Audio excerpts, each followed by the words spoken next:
প্রিয় অভিভাবক, আপনি একটু বুঝার চেষ্টা করেন না। আপনি দেশ ছাড়ি চলে গেলে আঙ্গ মতন পাতি নেতাকে কি অবস্থা হইব? এরে হন, হাসরের ময়দানে যে কেউ কাউরে চিন্তার ন, ঠিক ওই রকম বর্তমানেও আমরা কেউ কাউরে চিনিয়া না। অতএব গাডাকা দিয়ে আগে নিজে বাস। পরিবার ছাড়ি দূরে চলে গেলে আঙ্গ সংসার চালাইব কে? আমগরে দেখায় লাখ লাখ কোটি কোটি টিয়া কামাইছেন, হিয়েন আঙ্গরে কিছু টিয়া হইসে দেন না। হঠাৎ নিজের পরিবার লই এতদিন কোনো চিন্তা করস না, অন হল এবার টাইম হয়েছে তুই তোর ভবিষ্যতের কথা ভাবো, সংসার লই চিন্তা করো। টিয়া হয়েছে আর নিজেরে তো না, তোরে কতুন দিমু কসা।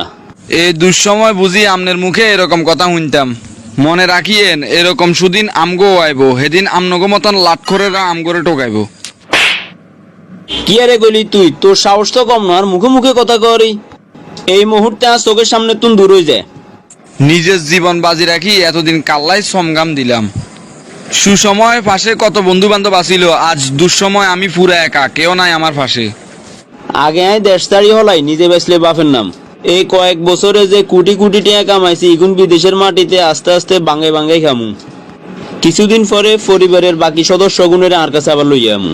কিরে বন্ধু, কি অবস্থা?